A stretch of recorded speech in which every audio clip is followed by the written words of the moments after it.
Hello बंधु बान्धवीসকল আমি আজি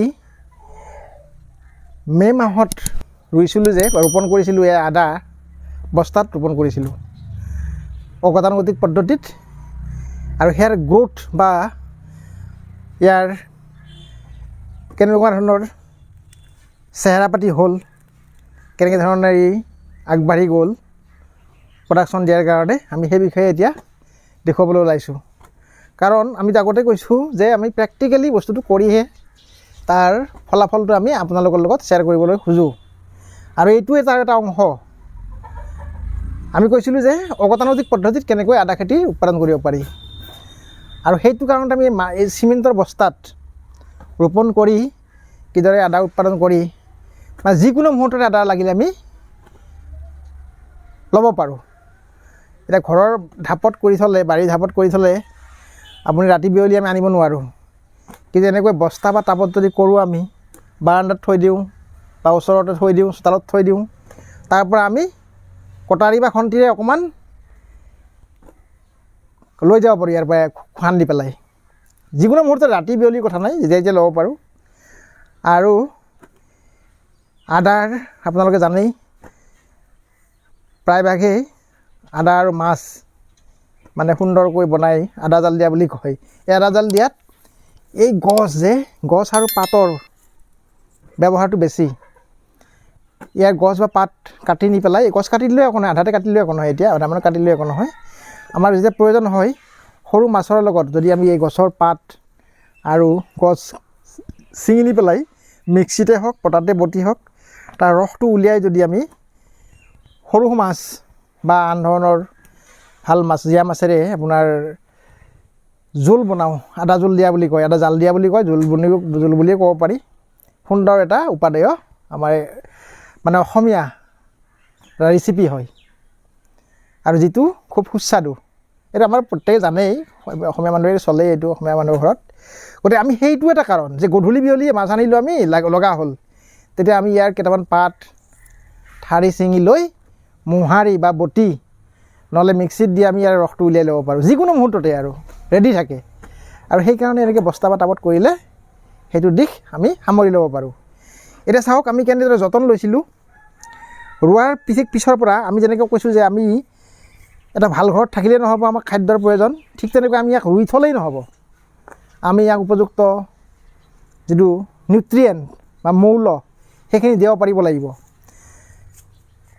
তেতিয়াহে ইয়াৰ বাঢ়নটো ভাল হ'ব গতিকে আমি প্ৰথমতে আমি ইয়াক ৰুই পেলাই ৰুওঁতে আমি ইয়াৰ কম্পষ্টটো বনাইছিলোঁ মাটিখিনি ধুনীয়াকৈ বনাই ৰুইছিলোঁ সেইকাৰণে চেহেৰা দেখিছেই কি সুন্দৰকৈ গোটেই বস্তাটোৱে ভৰি গৈছে ইয়াৰ পুলি পোখা এইবিলাক মাত্ৰ মই 2টা কাঠি দিছিলোঁ তাৰ পৰা এইবিলাক গোটেই ভৰি গ'ল আচ্ছা মই ৰুইছিলোঁ এইটো মে' মাহৰ মাজভাগত নাই শেষ ভাগত ৰুইছিলোঁ মে' মাহৰ এতিয়া আপোনাৰ অক্টোবৰৰ মাজভাগে পালে এতিয়া গতিকে আৰু ইয়াৰ 2 মাহ সময় বাঢ়ন সময় আছে কাৰণ নৱেম্বৰ ডিচেম্বৰলৈকে আমি যিহেতুকে শেহতীয়াকৈ ৰুইছোঁ আৰু পানী আমি যিহেতু দি থাকোঁ ইয়াতে গতিকে আৰু 2 মাহ সি সম্পূৰ্ণ বাঢ়িব 2 মাহ আঢ়ৈ মাহ তাৰমানে জানুৱাৰী শেষত আমি ইয়াক উঘালিব পাৰিম সেইকাৰণে আমি ইয়াক এতিয়া আকৌ অকণমান মানে ইয়াৰ মৌল যোগান ধৰিব বিচাৰিছোঁ নিউট্ৰিয়েণ্ট দিবলৈ বিচাৰিছোঁ যাতে ই পূৰঠ হৈ আকৌ ইয়াৰ গাঁঠিবিলাক বাঢ়ি যায় তেতিয়াহ'লে আমাৰ ইয়াৰ উৎপাদনটো বাঢ়ি যাব গতিকে সেইটো কৰাৰ আগতে আমি কৰিব লাগিব কি এই যে বুঢ়া গুড়িৰ পাত কিছুমান আছে পকা পাতেই হওক এইবিলাক আমি অকণমান কাটি ল'ব পাৰোঁ তেতিয়া ইয়াত অকণমান ৰ'দৰ জিলিকনি পৰিব ৰ'দৰ জিলিকনিটো গছৰ কাৰণে এইবিলাক গছৰ কাৰণে অলপমান প্ৰয়োজন গতিকে আমি ইয়াৰ গুড়িৰ পাত অলপমান কাটি দিলোঁ শুকান পাতবিলাক অলপ কাটি দিলোঁ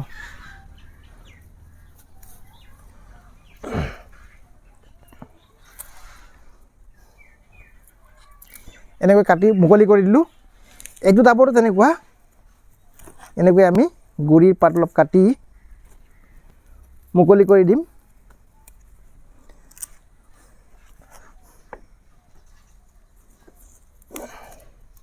এনেকৈ আমি মুকলি কৰি দিলোঁ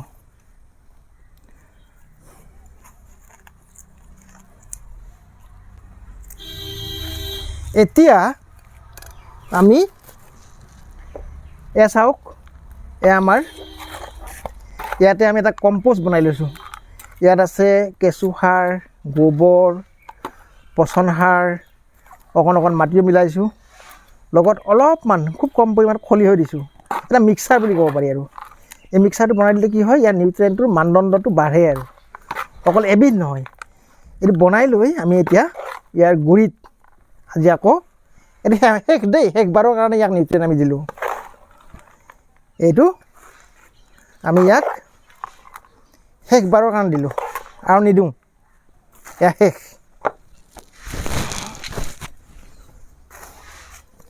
ইয়াত ধুনীয়াকৈ গুৰিত পৰাকৈ দিলোঁ।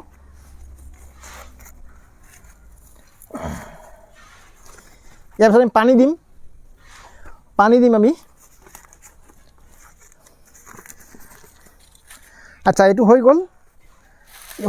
হোৱাৰ পিছত আমি এইটোকো আমি একে ধৰণৰ নিউট্ৰিয়েণ্ট দিম।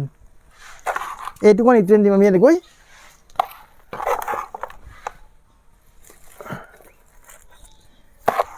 ইয়াৰ যিটো কম্পোষ্ট মিলাই ৰাখিছিলোঁ আমি, ধুনীয়াকৈ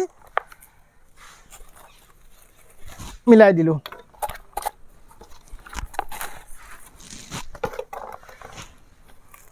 সমভাৱে গোটেইফালে মিলাই দিব লাগিব। সেনেদৰে মিলাই দিলোঁ।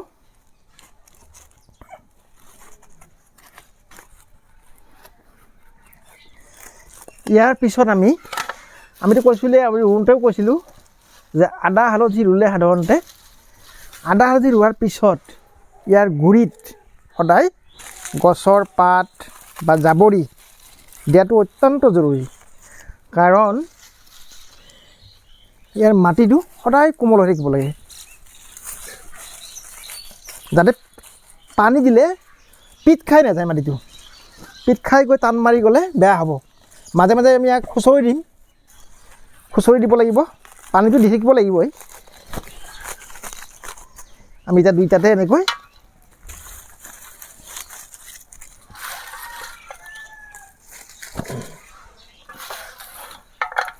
পাত দি দিলোঁ।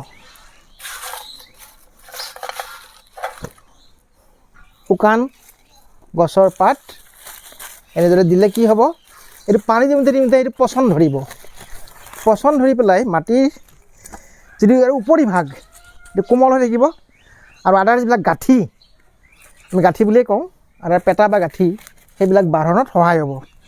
এতিয়া চাওক, আমি কৈছিলোঁৱেই যে এনেদৰে আদা কৰিলে একোটা এনেকুৱা বেগ বা টাবৰ পৰা, টাবতো কৰিব মানে ডাঙৰ ধৰণৰ টাব, 1.5 ফুট 2 ফুট 1.5 ফুট দীঘল 1 ফুট বহল যদি হয়, তাৰ পৰা আমি আগতেও কৰিছোঁ 1 কিলোৰ পৰা 1.5 কিলো এটা টাবত বা বস্তাত এনেকৈ আদাৰ উৎপাদন পাব পাৰি। গতিকে অকণমান কিন্তু পদ্ধতিগতভাৱে কৰিব লাগিব। অকল ৰুই থ'লেই নহ'ব, তাক আমি উপযুক্ত যিখিনি খাদ্য বা নিউট্ৰিয়েণ্ট লাগে সেইখিনি দিব পাৰিব লাগিব। আৰু সেইখিনি দিয়াৰ পিছত তাৰ যিটো যতন, সেই গোটেইখিনি ল'ব পাৰিব লাগিব। আৰু যেতিয়া আমি গোটেইখিনি ল'ম, তেতিয়া আমাৰ এনেকৈ লহপহীয়া হৈ এই গোটেই টাবটোৱে ভৰ্তি হৈ গৈছে, দেখিছে আপোনালোকে। এনেকৈ ভৰ্তি হৈ গৈ এতিয়া আকৌ ইয়াৰ মানে গঠনটো আৰু বৃদ্ধি হ'ব। ইয়াৰ ডালবিলাক ডাঙৰ হ'ব, গছবিলাক ডাঙৰ হ'ব, পেটাবিলাক বাঢ়ি যাব, আৰু 2-4টা পোখা আৰু নতুনকৈ ওলাই গোটেইটো ভৰ্তি হৈ যাব। আৰু ভৰ্তি হৈ গ'ল বা ই উপযুক্তভাৱে উৎপাদন দিবলৈ সক্ষম হ'ব। আৰু গতিকে মইতো ক'লোৱেই, অলপ প্ৰথমতেই ক'লোঁ যে আমি ইয়াৰ পাত ঠাৰি যেতিয়াই মন যায় তেতিয়াই ব্যৱহাৰ কৰিব পাৰিম। গতিকে অগতানুগতিক পদ্ধতিত এনেকৈ যদি আদা খেতি কৰি লওঁ, আমি 2টাই হওক, 4টাই হওক, 3টাই হওক, যাৰ যেনেকৈ মন যায় তেনেকৈ যদি আমি এনেকৈ ঘৰৰ ভিতৰত বা বাৰাণ্ডাত, ঘৰৰ ভিতৰত মানে বাৰাণ্ডাতে আৰু বা চোতালত যদি এনেকৈ ৰাখোঁ, তেতিয়া যিকোনো মুহূৰ্ততে যেতিয়াই ৰাতি বিয়লিয়ে আমি আদা প্ৰস্তুত কৰি বা ব্যৱহাৰ কৰি ল'ব পাৰোঁ। আচ্ছা চাওক, এতিয়া আমি গোটেইখিনি বস্তু দিয়া হৈ গ'ল। এতিয়া আমি ইয়াত পানী দিম। এনেকৈ পানী দিয়াৰ পিছত নিউট্ৰিয়েণ্টখিনি পাই গ'ল, আৰু তাৰ যিটো বৃদ্ধি, এই বৃদ্ধিটো অতি সোনকালে হ'ব। অৰ্থাৎ তাৰে নাৰ্ছিংটো হ'ল মূল। পানীৰ প্ৰয়োগৰ ফলত ইয়াক এনেও পানী বেছিকৈ লাগে, এইটো জানেই আপোনালোকে। এইটো বাৰিষা হোৱা খেতি, পানী বেছি লাগে, কিন্তু পানী বন্ধ হ'ব নালাগিব দেই। পানী যদি বন্ধ হৈ থাকে ইয়াতে, ই গেলি যাব। তাৰমানে ইয়াৰ গোটেইখিনি খুঁটি-নাটি জানিব লাগিব। এই বস্তাটোৰ তলিত ফুটা কৰি দিব লাগিব। গতিকে এই চিমেণ্টৰ বস্তা যিটো পাতলেই, গতিকে ছাইডত ফুটা নকৰিলেও হয়, তলিত ফুটা কৰি দিলেই হ'ল। ফুটা যদি কৰি নিদিওঁ আমি, তেতিয়া কি হ'ব, পানীৰ যিটো ৱাটাৰ লগিং হৈ গৈ বন্ধ হৈ পেলাই শিপা গেলি গোটেই আদা গেলি যাব, মানে মৰিয়ে যাব গছজোপা। গতিকে সেইকাৰণে সেই পদ্ধতি জানিব লাগিব আমি, আৰু অত্যধিক পানী দিব নালাগিব। আৰু পানী দিয়াৰ পিছত মাজে মাজে আমি এনেকৈ খুচাই থাকোঁ। 4 দিন 5 দিন বা সপ্তাহৰ মূৰত আপুনি এনেকৈ অকণ অকণ খুচাই দিলে অট'মেটিক ই যে অক্সিজেন পাব, শিপাই অক্সিজেন পাব, বা আন ধৰণে গোটেই মৌলাবিলাক আমি যোগান ধৰিয়ে থাকোঁ, তেতিয়াহ'লে কি হ'ব, এই গোটেই গছখিনিয়ে মানে ভৰ্তি হৈ যাব। আৰু টাবত বস্তা এনেকৈ কৰিলে ভৰ্তি হৈ যাব, আৰু আমি সুন্দৰ উৎপাদন পাবলৈ সক্ষম হ'ম। গতিকে আমি আমাৰ ব্যৱহাৰিক অভিজ্ঞতাৰ ফালৰ পৰা এইখিনি আপোনালোকৰ আগত দাঙি ধৰিলোঁ। কেনে পালে, কেনে দেখিলে মন্তব্যৰে জনাব। দেখাত সাধাৰণ কথাটো যে আদানো এনেকৈ কৰিব লাগেনে, কিন্তু সাধাৰণ হ'লেও কথাটো কিয় প্ৰয়োজন, ইয়াৰ আদাৰ প্ৰয়োজনীয়তা আমাৰ সদায় থাকে। কেতিয়াবা দোকানলৈ বজাৰলৈ নগ'লেও আমি ঘৰতে আমি আদা উৎপাদন কৰি থ'লে যিখিনি লাগে ঠাউকতে আমি পাব পাৰোঁ। আৰু সেইটোৰ কাৰণেই এনেকৈ যদি আমি টাবে বা বস্তাত ৰুই থওঁ, এইটো যেতিয়াই তেতিয়াই ব্যৱহাৰ কৰিব পাৰোঁ। সেইটোৱে ইয়াৰ লাভ। বন্ধু বান্ধৱীসকল, গতিকে আমাৰ ফালৰ পৰা আমি এইখিনি দাঙি ধৰিলোঁ। ইয়াত কি খুঁটি-নাটি থাকিলে বা দেখিলে মন্তব্যত জনাব, আৰু ভাল বুলি ভাবিলে, উপযোগী বুলি ভাবিলে বন্ধু বান্ধৱীলৈ শ্বেয়াৰ কৰাৰ লগতে ছাবস্ক্ৰাইব কৰিলে আমি আগলৈ আৰু এনেধৰণৰ কৰিবলৈ আন ভিডিঅ' কৰিবলৈ অনুপ্ৰাণিত হ'ম। গতিকে আজিলৈ ইমানতে সামৰিলোঁ। ধন্যবাদ।